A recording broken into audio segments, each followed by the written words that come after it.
guys, sorry if this video gets shaky. I don't really have anywhere to prop my Kindle up for this video, so I'm kind of just holding it with one hand. So yeah. First thing, I did the drawing for my book giveaway that I did for this past month, and I messaged the winners on YouTube. So if you entered, make sure to check your YouTube messages. And I'm pretty much just, I literally just sent the messages, so whenever they message me back, I'll get the stuff packaged out. I'm hoping to mail everything tomorrow, so that's the status on that, if anybody was wondering, and I know some of you are. And then this is just my wrap-up for the month of January. I read a total of 13 books in January, and I just got to order some books from Amazon yesterday, and I'm really excited. So I'm just going to start with the first book I read in January and go through them, and I'm going to try and hold this thing really still, and you still be able to see me, but my hand is crimping a little bit. Okay. And I'm going to, show you the book, and then I'll probably read you the description on the back, and then try to tell you, what I thought about it, mini review, whatever you want to call that. Because I suck at describing books, but I'm trying to get better, so this way you definitely know what the book is about, and then, you'll see what happens with my attempt at mini reviews. So the first book I read was Chicks Kick Butt, which is I don't know, what do you call this? It's one of those ones where it has a bunch of short stories by different authors. I know there's a word for it, but I can't think of it. It's got a whole bunch of authors that I really like in it. The main reason I wanted to read it was because it has a Karen Chance story in it, and I think this is a Darina Basarab. Yeah, this is a Darina Basarab story, and I love that series of hers. And this was a really good book.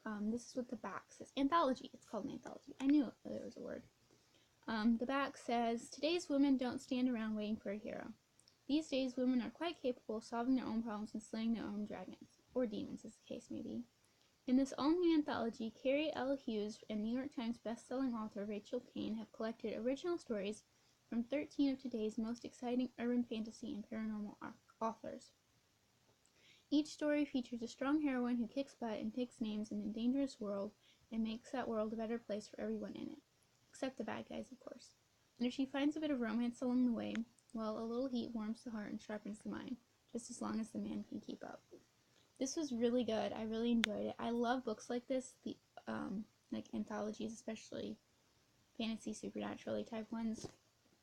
And the only thing I didn't like about the book was that it gave me a whole bunch of new series to work on, and that's the only thing I don't like about these kinds of books.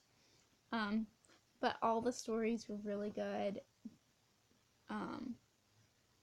They're all ones that I'm excited to be reading, either more of the series if I've read some of it before, or starting the series if I haven't. And there's a couple of them that it's like, I was sad that this is all I had, and I wanted the first real book now, and I had to wait, because I read this at the very beginning of the month. So, yeah, I definitely enjoyed this book. I would definitely recommend reading this one. And you guys know by now, unless you're new, that I don't really do star ratings. My brain doesn't work that way. The next book I read is The Preacher's Daughter by Beverly Lewis. This is the first book in the Annie's People series. I read the second book, The Englisher, in December. In the back of it says,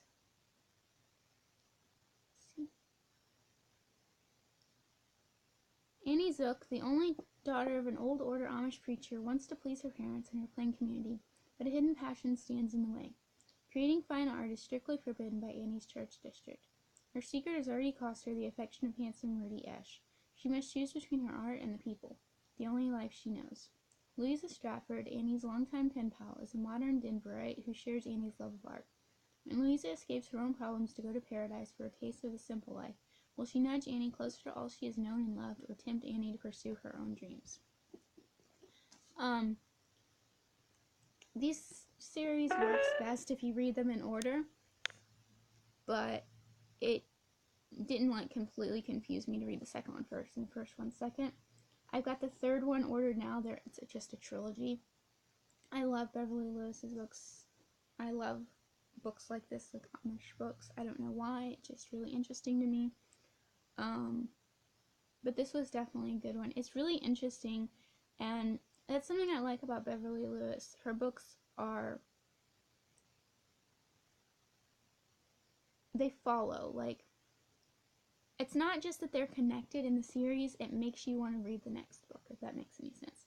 So I'm really looking forward to getting the third book and finding out what happens, because between the first and the second ones is definitely up in the air. So I really enjoyed reading this. Okay. The next book I read was one that I had started, honestly, I started in high school, and I've been working on it in like December and like finished it in January. And it's the Everything Horseback Riding book. I got this for Christmas in high school when I was taking writing lessons, and I finally finished reading it. It's nonfiction, so I'm not going to read the back of it. It's pretty self-explanatory. It's very, very good, useful, not difficult to understand. If you're the kind of person like Alex is, who learns how to do things by reading about them, this is a great book for you, especially if you're really interested in getting into writing. I'm going to hand this over to him to let him read it next. For me, it's more of a resource because I learn more by doing, but it is really good resource, good book, etc., etc. Okay, I'm going to move because my back is like, no, you don't need to sit like this. So, sorry. There we go. The next book I read was Safe Haven by Nicholas Sparks. This is the last one of the 45-cent ones I got in Tulsa, and I really hope to go back out to that thrift store because 45 cents for books is really good. Love Nicholas Sparks. I've not met one of his books that I haven't liked so far. This is what the back says. When a mysterious young woman named Katie appears in the small North Carolina town of Southport, her sudden arrival raises questions about her past. Beautiful yet self-effacing, Katie seems determined to avoid forming personal ties until a series of events draws her into two reluctant relationships. One with her plain-spoken neighbor Joe, and another with Alex, a widowed store owner with two young children. Despite her reservations, Katie slowly begins to let down her guard, putting down roots in the community and becoming increasingly attached to Alex and his family. But even as Katie begins to fall in love, she struggles with the dark secret that still haunts and terrifies her. The past that set her on a fearful journey across the country to the oasis of Southport. With Joe's support, Katie eventually realizes that she must choose between a life of transient safety and one of riskier rewards. And in the darkest hour, love is the only true safe haven. Like I said, I love Nicholas Sparks' books. This book was really great. It had a surprise at the end that I did not see coming. But I definitely enjoyed reading this. Would recommend, I guess. Okay, the next book I read was actually a reread. I'm sorry about all the moving. I'm trying to get comfortable. And it is The Christopher Killer by Elaine Ferguson. This is like my favorite book and pretty much my favorite series if I ever had to choose a favorite. These are YA murder mystery novels set from the point of view of a high schooler who wants to be a forensic pathologist. She's a senior in high school and she's just started working as assistant to the coroner, who is her dad. What the inside flap says is, sleepy Rocky Mountain town of Silverton, Colorado hasn't seen a murder in years, according to Pat Mahoney, the county coroner.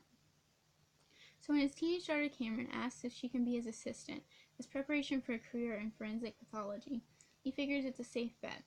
But neither of them imagines that their first case will involve someone Cameron knows, the fourth victim of a serial killer called the Christopher Killer.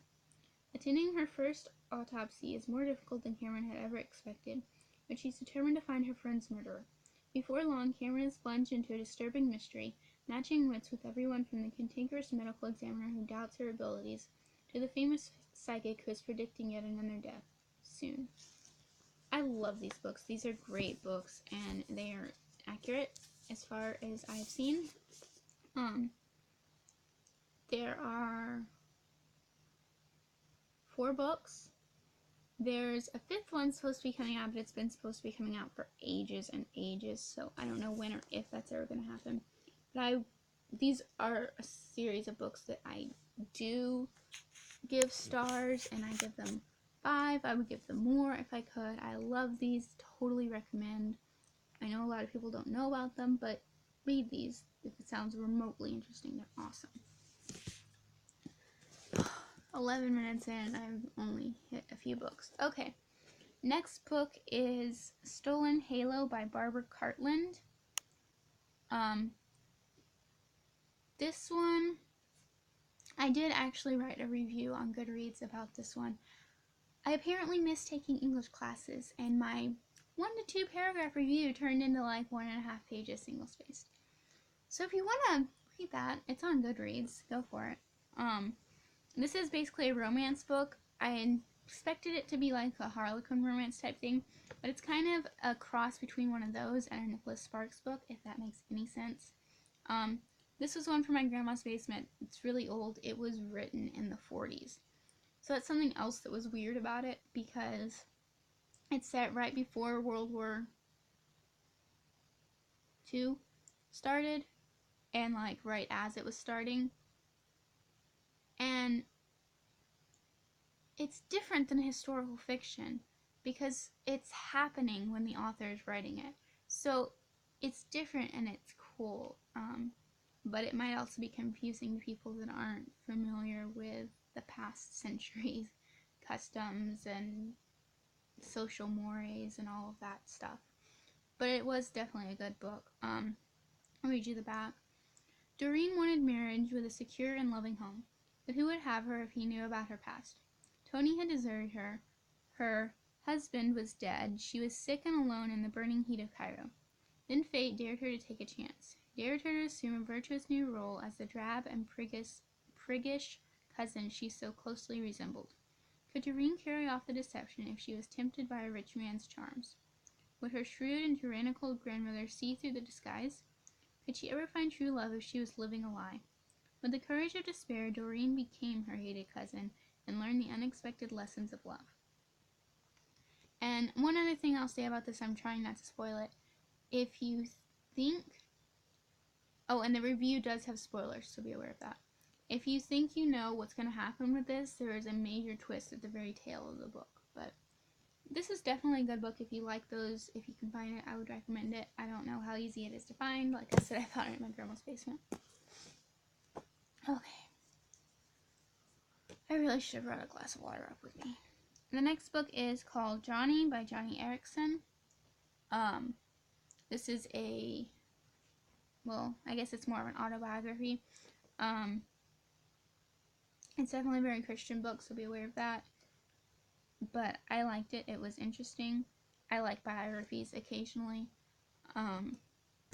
She is a quadriplegic artist. I'll read you the back. This was my mom's, and I borrowed it from her ages ago, so I finally can return it. 9 years ago, Johnny Erickson was the victim of a diving accident that left her totally paralyzed from the neck down. In seconds, her entire life was changed from a state of vigorous activity and independence to an existence of total helplessness and dependence. Each step of Johnny's struggle to accept and adjust to her handicap and her bitter, desperate search for the meaning of life is revealed for the first time in this unforgettable autobiography. It was not easy for Johnny to overcome her bitterness, confusion, violent questionings, and tears, and learn to trust a loving God who had allowed this to happen. The suffering she endured had its effect in every area of her life. At the hard-earned spiritual truths she discovered and the special ways God revealed his love to her provide an exceptionally moving story that few readers will finish with dry eyes. Today, at 26, now this is in the 70s when this was written, so it's, you can fill in the gaps between then and now on Wikipedia. Still able to move only her neck and head, Johnny Erickson has developed into a skillful artist using her mouth to guide her pen. See jacket photo. So, it's definitely an interesting book. If you like biographies, if you like that sort of thing, I would recommend it. I enjoyed reading it.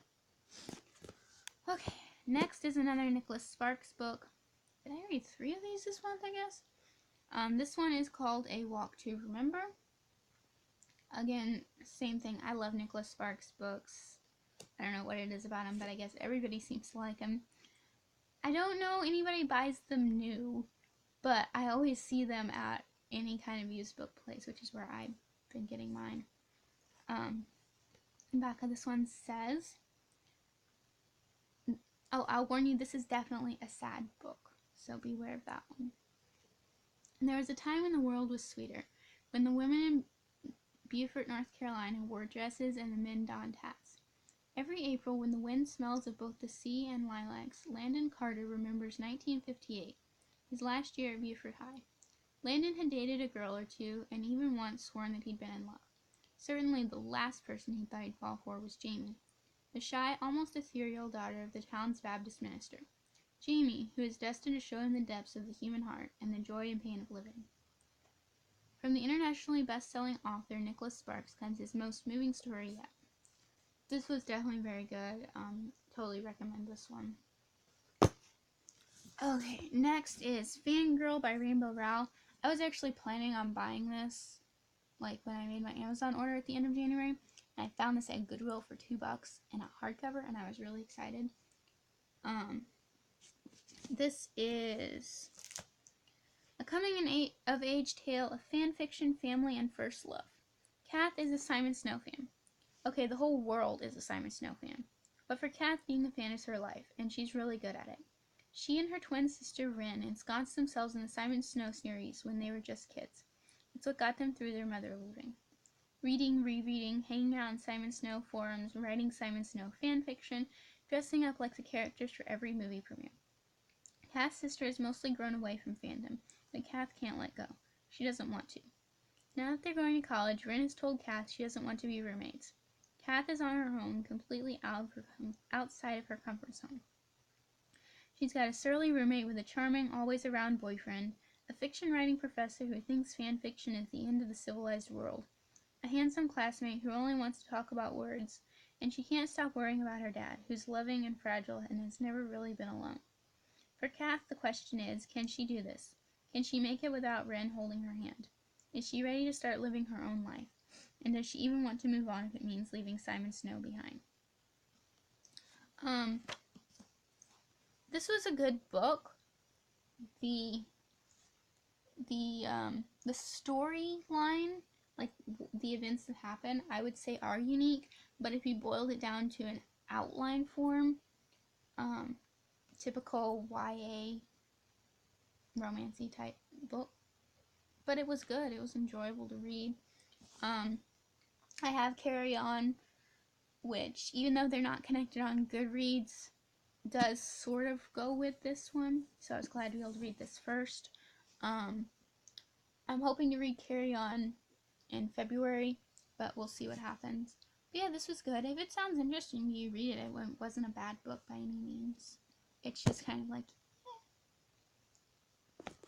Okay, the next one I read was Grave Witch by Kalena Price.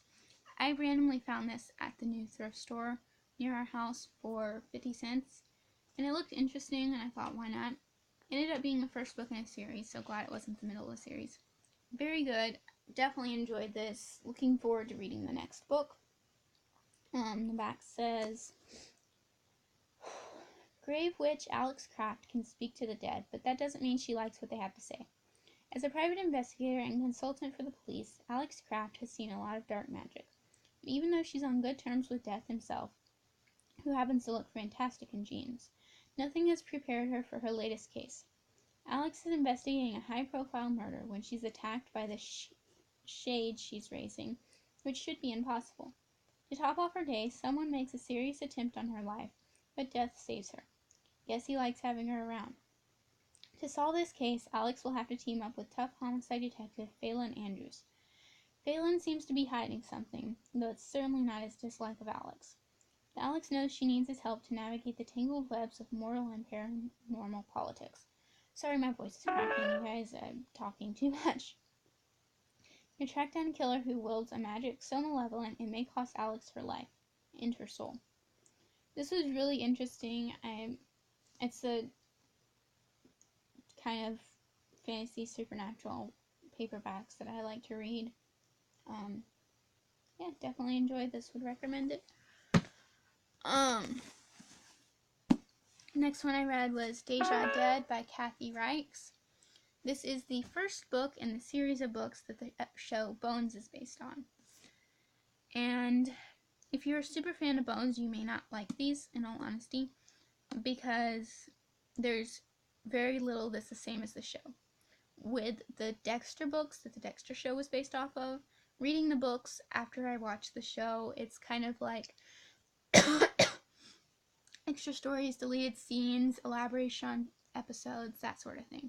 Maybe a couple things were really different. But this is totally different. The concept about the forensic anthropologist and it being Temperance Brennan is the same, but that's about it, at least in this first book. So, what it says.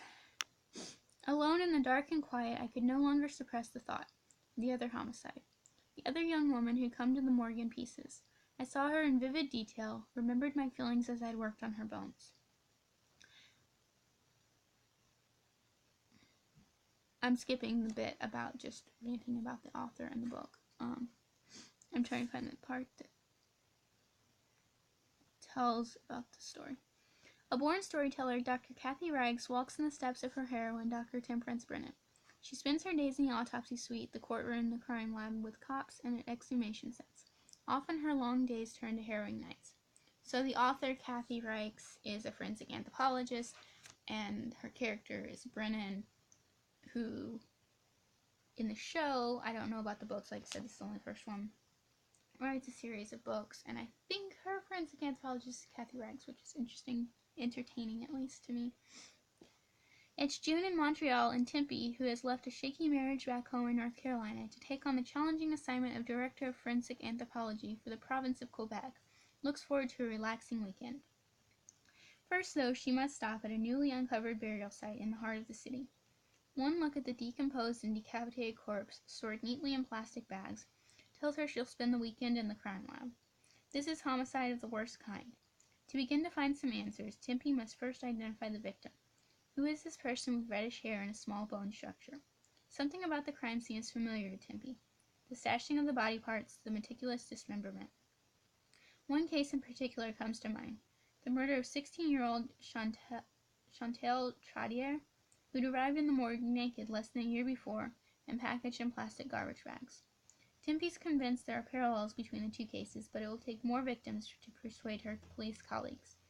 Knowing there is a killer on the streets who may soon find a new victim, Tempe calls upon all her forensic skills, including bone, tooth, and bite mark analysis, and X-ray microfluorescence, to try to prove that the cases are related and to stop the killer before he strikes again. The next victim may be closer to home.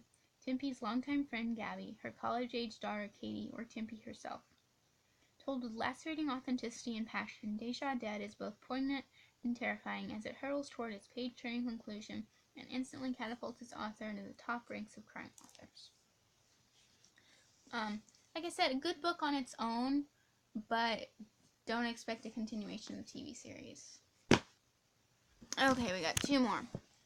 The next one was another Nicholas Sparks one, The Longest Ride. And so when I started reading it, I wasn't sure I'd like it because of the setting, but I ended up liking it because it's a Nicholas Sparks book, and the story was really good.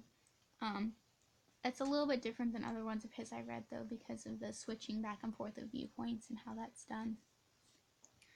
Ira Levinson is in trouble. 91 years old and stranded and injured after a car crash, he struggles to retain consciousness until a blurry image materializes beside him. His beloved wife, Ruth, who passed away 9 years ago. Urging him to hang on, she forces him to remain alert by reminiscing about their lifetime together. Ira knows that Ruth can't possibly be in the car with him, but he clings to her words and his memories. A few miles away, at a local bull riding event, university senior Sophia Danko meets a young cowboy named Luke. Through Luke, Sophia is introduced to a world in which the stakes are high. Reward and ruin, and even life and death, loom large in everyday life. As she and Luke fall in love, Sophia finds herself imagining a future far removed from her plans, if the secret Luke's keeping doesn't destroy it first. Ira and Ruth, Sophia and Luke, two couples who have little in common and who are separated by years and experience. Yet their lives will converge with unexpected poignancy, reminding us all that even the most difficult decisions can yield extraordinary journeys. Like I've said, Nicholas Sparks, who doesn't like Nicholas Sparks, would recommend. Okay, let me resituate because this is about to be the last book. Holy cow, 23 minutes. Yes, I did read a lot of books this past month. Hopefully I'll be able to read a lot this month too, considering how many I just ordered. Okay, last book. Oh, excuse me. Sorry, need to eat. Redeeming Love by Francine Rivers. I love Francine Rivers. This is a biblical, well, it's not really biblical. It's a historical fiction, but it is a Christian historical fiction. I'm just going to read you the back. California's Gold Country, 1850. A time when men sold their souls for a bag of gold and women sold their bodies for a place to sleep.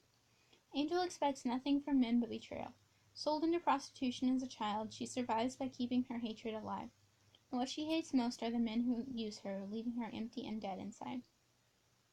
Then she meets Michael Hosea, a man who seeks his father's heart in everything. Michael obeys God's call to marry Angel and to love her unconditionally. Slowly, day by day, he defies Angel's every bitter expectation until, despite her resistance, her frozen heart begins to thaw. But with her unexpected softening come overwhelming feelings of unworthiness and fear. And so Angel runs, back to the darkness, away from her husband's pursuing love, terrified of the truth she can no longer deny. Her final healing must come from the one who loves her even more than Michael does, the one who will never let her go. Powerful retelling of the Book of Hosea, Redeeming Love is a life-changing story of God's unconditional, redemptive, all-consuming love. I would say even if you don't like Christian-type books, you would probably, if you like romance books, you'd probably enjoy this.